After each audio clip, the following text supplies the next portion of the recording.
Students, today we will discuss Ohm's law. So before moving to Ohm's law, सबसे पहले हमको एक term का पता होना चाहिए जिसको हम बोलते हैं electric circuit.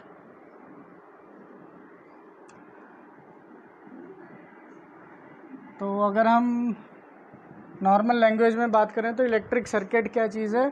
It is a closed path of electric current.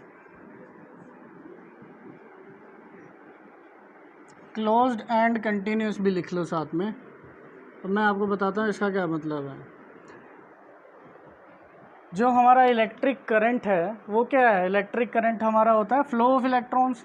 तो जो इलेक्ट्रिक करंट है वो तभी फ्लो करता है जब वो एक क्लोज्ड पाथ में हो. फॉर एग्जांपल मैं यहाँ पे एक डायग्राम बना रहा हूँ.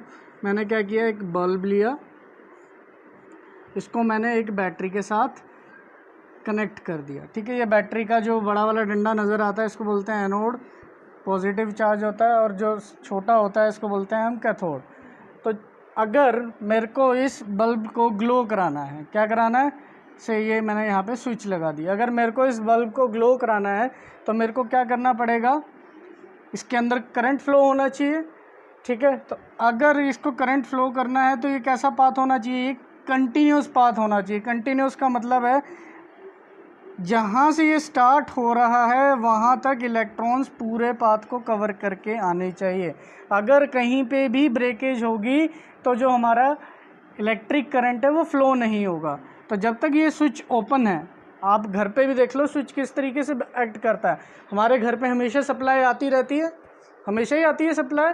बट क्या होता है, जब तक आपका स्विच ऑफ है, से मैंने उसके साथ टीवी प्लग इन किया हुआ है, जब तक स्विच ऑफ है तो क्या होता है, जो आपकी सप्लाई आ रही है वो स्विच के पीछे तक रुकी हुई है. जैसे ही हम उसको प्लग इन करते हैं या स्विच ऑन करते हैं तो क्या होता है, वो जो सप्लाई है करंट की वो कहाँ पहुंचना शुरू हो जाती है? आपके टीवी सेट में पहुंचना शुरू हो जाती है. जैसे ही वो टीवी सेट में पहुंचना शुरू होती है, टीवी वर्क करना शुरू कर देता है. तो वो ये जो सेम कंसेप्ट है, ये कंसेप्ट किस चीज़ का? ये है क्लोज पाथ.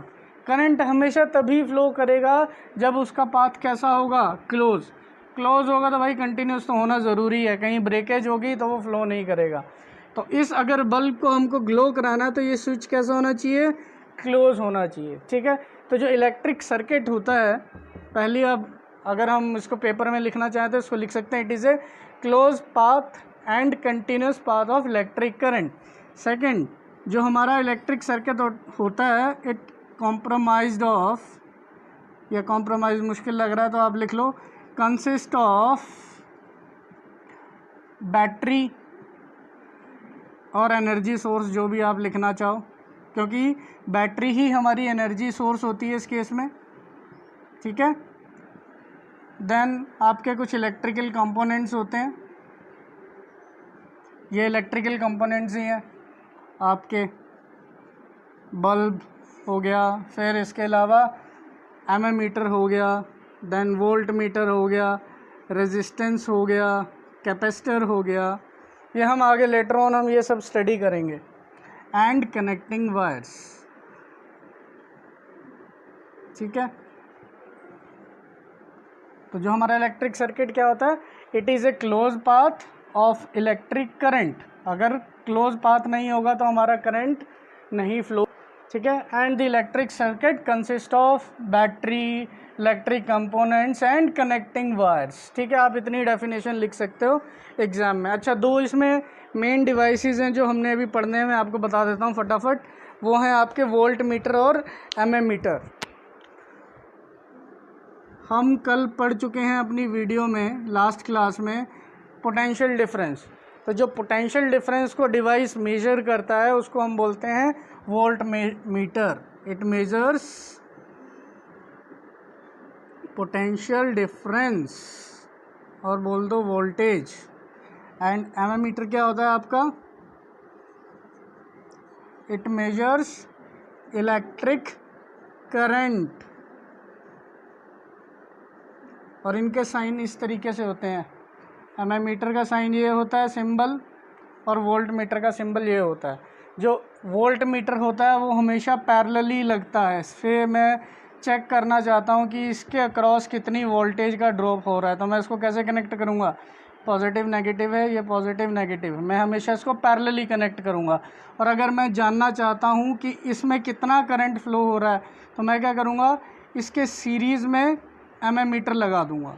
तो हमेशा याद रखना है वोल्ट मीटर कैसे कनेक्ट होता है, पैरेलल में कनेक्ट होता है, एमीमीटर सीरीज़ में कनेक्ट होता है। अगर अभी वोल्ट ये पैरेलल एंड सीरीज़ नहीं समझ आ रही है तो हम नेक्स्ट वीडियो जब पढ़ेंगे आपको एकदम क्लियर हो जाएगा। Now let's move to Ohm's law.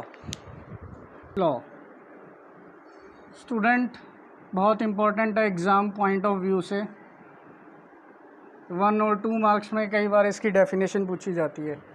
तो एक साइंटिस्ट हुए जर्मनी में, उन्होंने 1827 में एक्सपेरिमेंट किया। साइंटिस्ट का नाम था आपका जॉर्ज साइमन ओम। तो भाई पहले पुराने ज़माने में यही होता था, कोई थोड़ा सा भी काम करता था, क्या करता था, उसका नाम हो जाता था, अपने नाम पे वो थ्योरी दे देता था। तो ये साइमन ओम ने एक छोटा सा एक्सपेरिमेंट किया, ठीक है। एक्सपेरिमेंट क्या था, बेसिकली उन्होंने क्या किया, एक निक्रोम की वायर ली और उसको कनेक्ट कर दिया एक वोल्टेज सोर्स के साथ। किसके साथ कनेक्ट कर दिया, वोल्टेज सोर्स के साथ कनेक्ट कर दिया। यहाँ पे उन्होंने लगा दिया एमीमीटर लगा दिया, ये आपकी निक्रोम वायर है।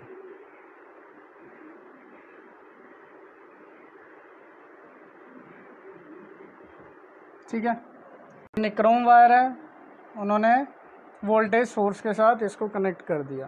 ठीक है, अब उन्होंने क्या किया, उन्होंने वोल्टेज को बढ़ाना शुरू किया। मैं एक एग्जांपल ले रहा हूँ। उन्होंने एक टेबल बनाया V और I के बीच में, ठीक है। उन्होंने क्या किया, फॉर एग्जांपल उन्होंने क्या किया, 5 वोल्ट्स लिए। ये मैं अपनी मर्ज़ी से ले रहा हूँ, उन्होंने कुछ एक्सपेरिमेंट इसी तरीके से किया। उन्होंने एक पहले वोल्टेज सोर्स लिया, 5 वोल्ट दी से इसमें करंट फ्लो होना शुरू हुआ, कितना, 2 एम्पेयर का। ठीक है, उन्होंने मेजर किया, करंट फ्लो हुआ कितना, 2 एम्पेयर। फिर उन्होंने क्या किया, इस वोल्टेज सोर्स को इंक्रीज़ करके किया और एक सेल इसके साथ जोड़ दिया। ठीक है, से हो ये अब टोटल वोल्टेज सोर्स की कैपेसिटी होगी 10 वोल्ट की। इसने पोटेंशियल डिफरेंस कितना क्रिएट किया, 10 वोल्ट का। तो उन्होंने देखा जब इन्होंने 5 से 10 किया तो जो इस एमीमीटर में रीडिंग आई, वो एमीमीटर में रीडिंग आ गई 4 एम्पेयर। फिर उन्होंने जब 10 से 15 किया तो यहाँ पे रीडिंग आ गई आपकी 6 एम्पेयर। तो यहाँ से उनको एक चीज़ क्लियर हुई, आपको भी शायद क्लियर हो रही होगी।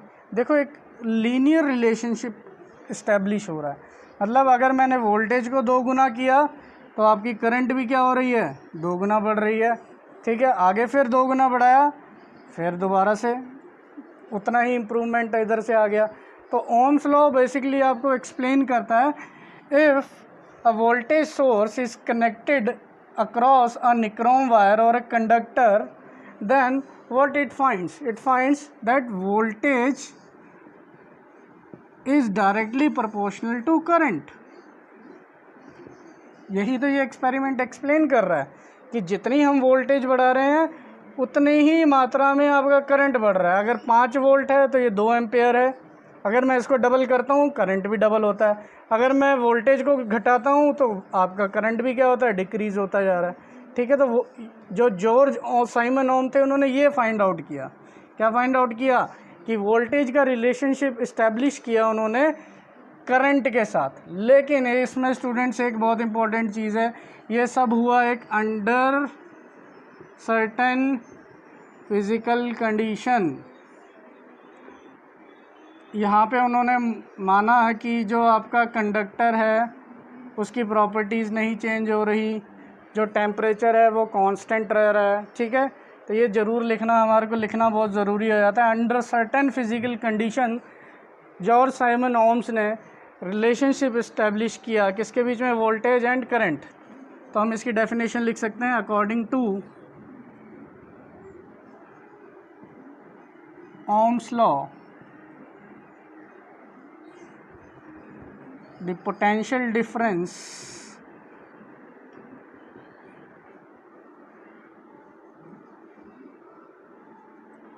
across a conductor is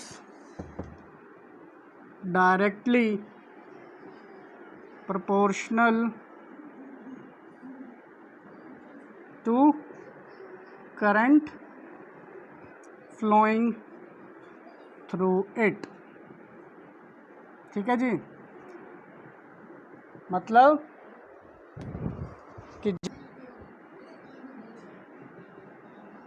हम लिख सकते हैं V is directly proportional to I। जब हम प्रोपोर्शनैलिटी का साइन हटाते हैं तो it will be replaced by a constant. उस कांस्टेंट को उन्होंने डिनोट किया R से। ठीक है, R है, इसको हम बोलते हैं रेजिस्टेंस। ठीक है, जो रेजिस्टेंस है एक प्रॉपर्टी ऑफ ए मटेरियल होती है। क्या होती है? प्रॉपर्टी ऑफ मटेरियल होती है। Now let's study resistance in detail. So resistance, as I have already said, it is a property of material which opposes the flow of electrons और से electric charge. सो हम अभी पढ़ के आए हैं V is equal to I R. यहाँ से मैं R की अगर वैल्यू फाइंड आउट करूँ तो V अपॉन I। यहाँ से एक रिलेशन इस्टेब्लिश होता है, R is inversely proportional to I। Students इसको बहुत ध्यान से समझना। Inversely proportional to I means if resistance increases. ठीक है जी, अगर रेजिस्टेंस इंक्रीज होगा तो करंट क्या होगा? करंट डिक्रीज होगा। करंट डिक्रीज होगा। उसकी प्रॉपर्टी क्या होती है? कंडक्टर की प्रॉपर्टी होती है कि इलेक्ट्रिक करंट उसमें बहुत इजीली फ्लो हो जाता है। इन अदर वर्ड्स मैं बोलूँ, इजीली फ्लो ऑफ इलेक्ट्रॉन्स हो जाता है। ठीक है, तो substance which allow easily flow of electron हम क्या बोलेंगे? Is a conductor. अब जैसे वर्ड रेजिस्टेंस से भी पता लग रहा है, रेजिस्ट का क्या मतलब होता है? रेजिस्ट का मतलब होता है अपोजिशन, रुकावट। अब अगर करंट इजीली फ्लो हो रहा है तो इसका क्या मतलब है? उसका रेजिस्टेंस क्या होगा? बहुत कम होगा। वेरएज जब हम इंसुलेटर की बात करें तो इंसुलेटर में क्या होता है? करंट फ्लो नहीं होता, नो करंट फ्लो। तो हम क्या बोलेंगे? उसका रेजिस्टेंस वेरी हाई है। Resistance very high it means जो अपोजिशन है बहुत ज़्यादा है। Whereas in case of conductor flow of electrons आसानी से हो जाता है, तो हम बोलते हैं रेजिस्टेंस क्या है? वेरी लो है। यही हमारे को ये रिलेशनशिप बता रहा है। सो आई होप आपको क्लियर होगा। R is inversely proportional to I means if resistance is high current will be low and if resistance is low current will be high. Example कैसे याद रखेंगे? हाई रेजिस्टेंस किस में होता है? Insulator में होता है। तो इंसुलेटर में कैसा करंट होता है? बहुत मिनिमम करंट फ्लो होता है और ज़ीरो करंट फ्लो होता है। और लो रेजिस्टेंस के लिए आप किसको याद रखेंगे? कंडक्टर को रखेंगे। कंडक्टर में क्या होता है? बहुत आराम से बहुत ज़्यादा करंट फ्लो हो जाता है। It means resistance is very low. तो चलो फिर ओम ने एक और एक्सपेरिमेंट किया इसके ऊपर। तो इस टॉपिक का नाम है उसी फैक्टर, टॉपिक उसी के ऊपर है, factors on which resistance depend. तो ओम ने बेसिकली क्या किया?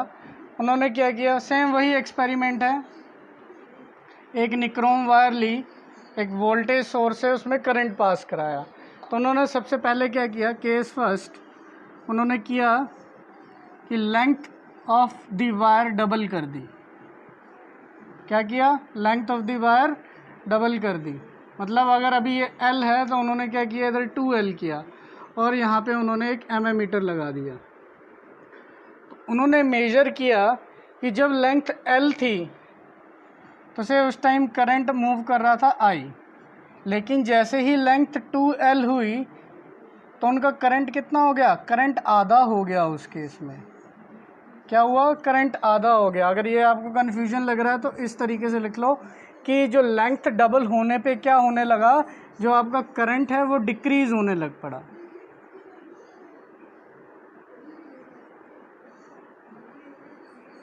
On increasing length. अब बहुत सिंपल सी चीज़ है जी, जब करंट डिक्रीज़ होता है, करंट कब डिक्रीज़ होता है? जब रेजिस्टेंस क्या होता है? हाई होता है।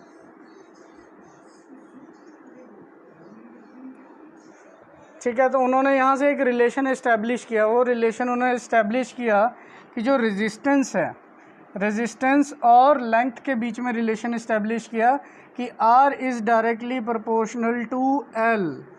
मीन्स अगर मैं इस कंडक्टर की लेंथ बढ़ाता चला जाऊंगा, जैसे जितना गुना लेंथ बढ़ेगी आपका रेजिस्टेंस भी क्या होता जाएगा, उतना ही गुना बढ़ता चला जाएगा। So this is the first factor. ठीक है, increase in length will increase resistance. अब आ जाते हैं हम सेकंड फैक्टर पे, जिस पे आपका रेजिस्टेंस डिपेंड करता है। अब उन्होंने क्या किया, लेंथ को सेम रहने दिया। अब क्या किया, इसका area of cross section double कर दिया। क्या किया, area of cross section double कर दिया। केस सेकंड क्या आया, area of cross section increase कर दिया। तो उन्होंने देखा जब मैंने area of cross section increase किया, जो करंट था mm मीटर में वो इंक्रीज हो गया। मतलब एरिया इंक्रीज होने पे आपका क्या हुआ, करंट भी इंक्रीज हो गया। अब करंट इंक्रीज हो गया, इसका मतलब क्या है, करंट इंक्रीज हो गया मतलब आपके जो फ्लो ऑफ इलेक्ट्रॉन्स है बहुत इजीली हो रहे हैं। अगर फ्लो ऑफ इलेक्ट्रॉन्स बहुत इजीली हो रहा है तो हम क्या बोल सकते हैं, उसका रेजिस्टेंस कैसा हो जाएगा, लो रेजिस्टेंस हो जाएगा। तो देखो कैसा रिलेशन हो जाएगा, एक चीज़ बढ़ रही है तो दूसरी चीज़ घट रही है, तो कैसा रिलेशन होता है, इन्वर्स रिलेशन। तो यहाँ से उन्होंने दूसरा रिलेशन फाइंड आउट किया। क्या किया, R is inversely proportional to area. तो सेकंड फैक्टर क्या हो गया हमारा, कि when we increase the area of cross section the resistance of the conductor will decrease. So two important factors which we have discussed is resistance is directly proportional to length and resistance is inversely proportional to area of cross section। तो मैं इनको combinedly इस तरीके से भी लिख सकता हूँ, R is directly proportional to L upon A लिखा जा सकता है बिल्कुल। देखो resistance directly proportional to length, resistance inversely proportional to A। अगर हम इस साइन को हटाएंगे, प्रोपोर्शनैलिटी के साइन को, तो ये रिप्लेस हो गए कांस्टेंट से जिसको हम बोलते हैं रो, L अपॉन A। ये क्या है आपका प्रोपोर्शनैलिटी कांस्टेंट। इस केस में इसको बोला जाता है रेजिस्टिविटी। क्या कहा जाता है इसको, रेजिस्टिविटी। और ये जो साइन है इसको पढ़ा जाता है रो। क्या पढ़ा जाता है, रो। सो ये जो रेजिस्टिविटी है ये बेसिकली क्या है, it is a nature of material used, nature of material used. So जो हमारा थर्ड फैक्टर है वो क्या हो जाता है, नेचर ऑफ मटेरियल। क्या हो जाता है, नेचर ऑफ मटेरियल। जैसे मैंने आपको बताया कि अगर हम कंडक्टर यूज़ करेंगे तो क्या होगा, आपका जो इलेक्ट्रिक करंट है बहुत इजीली फ्लो करेगा। अगर हम इंसुलेटर यूज़ करेंगे तो करंट बिल्कुल नहीं, या बोले बहुत कम करंट फ्लो करेगा। ठीक है, अब आ जाते हैं रेजिस्टिविटी। तो रेजिस्टिविटी कुछ नहीं है, सिंपल सी डेफिनेशन है, it is A resistance of a wire of unit length and unit area of cross section.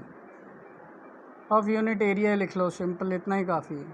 ठीक है, तो जो रेजिस्टिविटी है वो आपको क्या एक्सप्लेन करती है, वो आपको एक्सप्लेन करती है कि जो हमने मटेरियल यूज़ किया है उसका क्या रेजिस्टेंस है। ठीक है, तो हमारे मेन तीन फैक्टर्स हैं, पहला फैक्टर लेंथ है, दूसरा फैक्टर एरिया है, एंड जो थर्ड फैक्टर वो है नेचर ऑफ मटेरियल।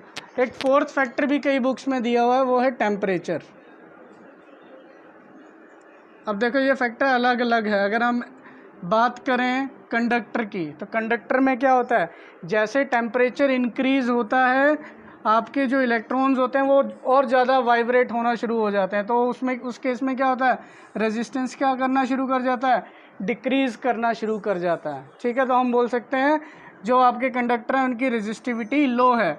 इसी से रिलेटेड एक क्वेश्चन भी कई बार एग्ज़ाम में आता है। सो ये क्वेश्चन जो है वो ये है, why we use alloy in electrical appliances. तो इसका बहुत सिंपल सा आंसर है, जो अलॉय होते हैं basically they have high resistivity. High resistivity means more resistance. अब हमारे को रेजिस्टेंस की क्या ज़रूरत आन पड़ी?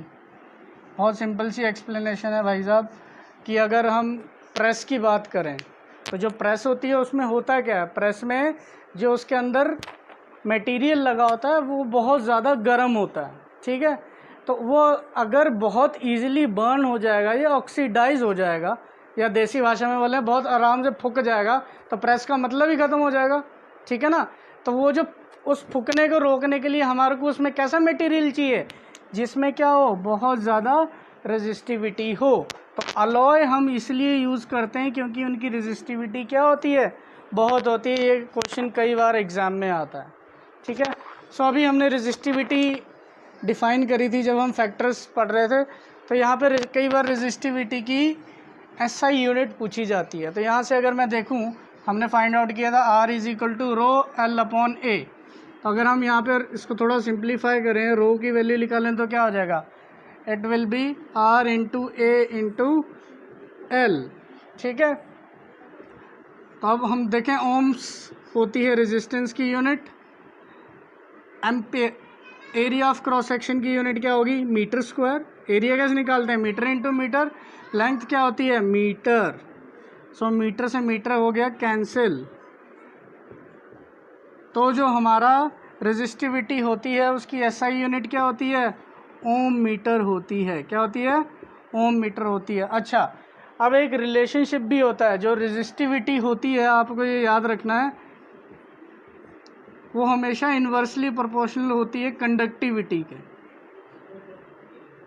नाम से पता लग रहा है यार, मतलब अगर रेजिस्टिविटी ज़्यादा होगी तो कंडक्ट कम के। Resistivity high, it means that particular material will conduct current in less amount, ठीक है। रेजिस्टिविटी ज़्यादा तो करंट की कंडक्टिविटी कम, कंडक्टिविटी ज़्यादा तो रेजिस्टिविटी कम, ठीक है। आई होप स्टूडेंट्स आपको ये क्लियर हुआ होगा, रेजिस्टेंस और resistivity and factors on which resistance depend. So in next video we will discuss about resistance in series and resistance in parallel. So for more videos stay tuned and please do comment on comment section so that we can help you out. Thank you very much.